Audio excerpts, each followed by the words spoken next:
Hello friends, आप सभी का अपने चैनल स्टडी बाइट पर स्वागत है। फ्रेंड्स, आज से हम डेली करंट अफेयर की सीरीज लेकर आए हैं। इसमें हम टॉप 15 क्वेश्चंस को डेली के टॉप 15 क्वेश्चंस को डिस्कस करेंगे और फुल डिटेल डिस्कस किया जाएगा पूरे व्याख्या के साथ। आप सभी लोग से रिक्वेस्ट है कि आप सभी वीडियो को बहुत सारा प्यार और सहयोग प्रदान करें और इस चैनल को सब्सक्राइब जरूर करें। चलिए स्टार्ट करते हैं आज की क्लास। पहला क्वेश्चन है, भारत ने जो है अगस्त 2026 में किस देश के खिलाफ अपना ऐतिहासिक 600वां टेस्ट मैच खेला है? अभी टेस्ट मैच किसके साथ चल रहा है? श्रीलंका के साथ। ठीक, अगस्त 2026 में श्रीलंका के खिलाफ जो है 600वां टेस्ट मैच खेला गया है। ठीक, भारत यह मुकाम हासिल करने वाले दुनिया के चुनिंदा देशों में शामिल हो गया है। अंतर्राष्ट्रीय क्रिकेट जगत में जो है भारत के समृद्ध इतिहास और निरंतरता को दर्शाता है। ठीक, भारत में जो है देशव्यापी ई ट्वेंटी ब्लेडेड पेट्रोल के लिए न्यूनतम अनिवार्य ऑक्टेन संख्या कितनी निर्धारित की गई है? 95 निर्धारित की गई है। ठीक, भारत में पर्यावरण के अनुकूल ईंधनों को बढ़ावा देने के लिए देशव्यापी ई 20 ब्लेंडेड पेट्रोल के न्यूनतम अनिवार्य ठीक ऑक्टेन नंबर जो है 95 निर्धारित किया गया है। ऑक्टेन नंबर होता क्या है? यह ईंधन की गुणवत्ता और उसकी एंटी नॉक क्षमताओं को दर्शाता है। अगला क्वेश्चन देखते हैं, वर्ष 2026 तक स्थिति के अनुसार भारत में जो है कुल कितने पब्लिकली लिस्टेड रियल एस्टेट जो है इन्वेस्टमेंट ट्रस्ट मौजूद हैं? ठीक, REITs कितने मौजूद हैं? 6। ठीक, इसकी व्याख्या देख लेते हैं। 2026 तक भारत में वित्तीय बाजार में कुल 6 पब्लिकली लिस्टेड जो है रियल एस्टेट इन्वेस्टमेंट ट्रस्ट काम कर रहे हैं। REITs क्या काम करती है? कंपनी को रियल एस्टेट संपत्तियों में निवेश करने और उन्हें प्रतिबंधित करने की अनुमति देती है, जिससे निवेशकों को शेयर बाजार की तरह जो है रियल एस्टेट में निवेश का अवसर मिलता है। भारत और नेपाल के बीच 13वां ऑफिशियल कमेटी ठीक सर्वे ऑफिशियल कमेटी मीटिंग का आयोजन कहाँ किया गया है? भारत और नेपाल के बीच 13वें ऑफिशियल कमेटी कहाँ पर की गई है? लखनऊ में। ठीक, इसका मुख्य उद्देश्य दोनों देशों के बीच तकनीकी सहयोग को बढ़ावा देना है। ठीक, दौधन बांध किस बांध की बात कर रहा है? दौधन बांध का निर्माण निम्न में से किस नदी पर किया जा रहा है? दौधन बांध का निर्माण जो है कहाँ पर किया जा रहा है? केन नदी पर किया जा रहा है।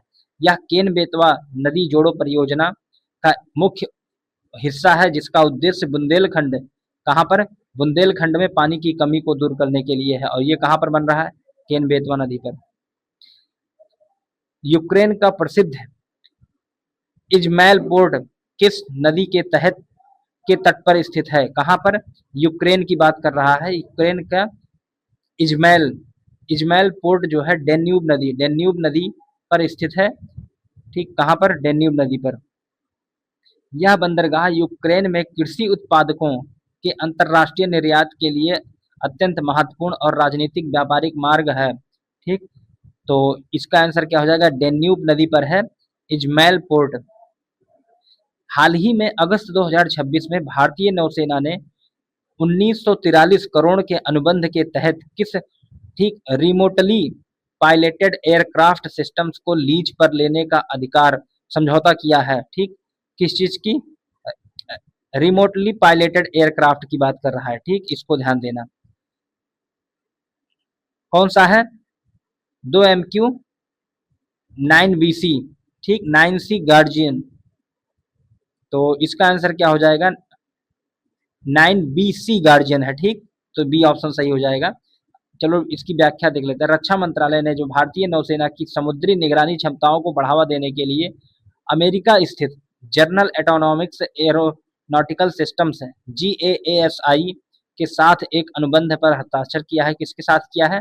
GAASI के साथ में हस्ताक्षर किया है। इसके तहत 2 MQ 9BC गार्जियन ड्रोन 30 महीने की अवधि के लिए जो है लीज पर लिया गया है। ठीक, तो इसका बी ऑप्शन सही हो जाएगा। यह एक high altitude long endurance drone है। यह लगभग 30 घंटे से अधिक समय तक जो है हवा में रहकर हिंद महासागर क्षेत्र के सटीक खुफिया जानकारी निगरानी और टोही मिशन को अंजाम दे सकता है। ठीक, तो इसको भी ध्यान देना, टोही मिशन के लिए इसको लिया गया है। अगला देखेंगे,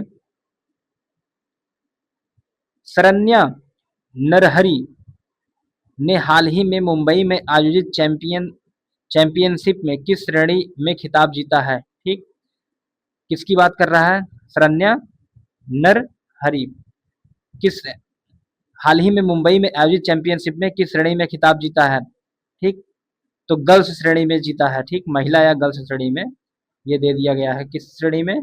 गर्ल्स कैटेगरी में इन्होंने जीता है। भारतीय रक्षा स्टार्टअप, ठीक, भारतीय रक्षा स्टार्टअप डी प्रपोजल्स, ठीक, ने हाल ही में जो है किस शहर में स्थित डीआरडीओ सुविधा केंद्र में रोटेटिंग डिटोनेशन इंजन का सफल प्रदर्शन किया है? देख लेते हैं, भारतीय डिफेंस स्टार्टअप डी प्रोपल्स ने हैदराबाद में स्थित जो है डीआरडीओ फैसिलिटी, ठीक, कहाँ पर है? हैदराबाद में। ठीक, उन्नत तकनीक वाले जो है रोटेटिंग डेटोरेशन इंजन का जो है सफलतापूर्वक परीक्षण किया है। आरडीई का परीक्षण किया है। ठीक, यह रक्षा क्षेत्र में आत्मनिर्भरता की ओर महत्वपूर्ण कदम है। अगला क्वेश्चन है, हाल ही में चर्चा में रहा आदिवासियों का चिता आंदोलन निम्न में से किस परियोजना के कारण होने वाला विस्थापन है? ठीक, किसकी बात कर रहा है? चिता आंदोलन की बात कर रहा है। ठीक, तो कहाँ किस परियोजना के? केन बेतवा नदी जोड़ो परियोजना, केन बेतवा नदी लिंक परियोजना। ठीक, ये ऑप्शन सही हो जाएगा। व्याख्या देख लेते हैं, जनजातीय समाज द्वारा चलाया गया चिता आंदोलन मूल रूप से केन बेतवा नदी जोड़ो परियोजना के कारण बड़े पैमाने पर होने वाला स्थानीय विस्थापन और पर्यावरण प्रभाव के विरोध में आयोजित किया गया था। ठीक, ये क्वेश्चन इंपॉर्टेंट है, इसको ध्यान दीजिएगा। चिता आंदोलन केन बेतवा नदी लिंक परियोजना पर। अगला क्वेश्चन है, नागरिक खाद्य सुरक्षा निगरानी के लिए, ठीक, तालुक स्तर पर ईट राइट कैंपेन की शुरुआत जो है किस राज्य सरकार द्वारा की गई है? ठीक, कर्नाटक सरकार द्वारा की गई है। देख लेते हैं, कर्नाटक सरकार ने जमीनी स्तर पर खाद्य पदार्थों की जो है गुणवत्ता परखने और नागरिक खाद्य सुरक्षा सुनिश्चित करने के उद्देश्य से तालुक स्तर पर जो है ईट राइट कैंपेन लॉन्च किया है। हाल ही में किस देश द्वारा जो है भारतीय सेना प्रमुख जनरल धीरज सेठ को जनरल की मानद उपाधि से जो है सम्मानित किया गया है? किसको? धीरज सेठ को। किस किस देश द्वारा, ठीक, भारतीय सेना प्रमुख जनरल धीरज सेठ को सम्मानित किया गया है? भारतीय नेपाल की सेना, नेपाल के द्वारा किया गया है। देख लेते हैं इसका व्याख्या, भारतीय थल सेना के प्रमुख जनरल धीरज सेठ को नेपाल के जो है राष्ट्रपति रामचंद्र पौडेल, ठीक, नेपाल के राष्ट्रपति कौन है? रामचंद्र पौडेल द्वारा काठमांडू के शीतल निवास अर्थात राष्ट्रपति भवन में आयोजित एक विशेष समारोह में नेपाली सेना के जनरल की मानद उपाधि से सम्मानित किया गया। भारत और नेपाल के बीच एक दूसरे के सेना प्रमुखों को मानद रैंक देने की यह ऐतिहासिक परंपरा साल 1950 से जो है चली आ रही है। ठीक, यह दोनों देशों में मौजूदा और पुराने सैन्य संबंधों को दर्शाता है।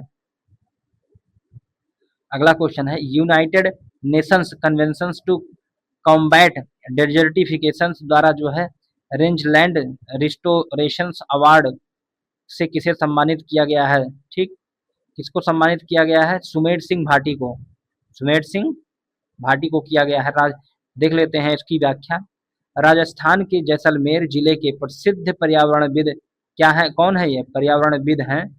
ठीक, और पारंपरिक ऊंट पालक सुमेर सिंह भाटी को मंगोलिया की राजधानी उलानबटोर में आयोजित यूएनसीसीडी कॉप 17 सम्मेलन के जो है दौरान वैश्विक रेंजलैंड रिस्टोरेशन अवार्ड 2026 से सम्मानित किया गया है।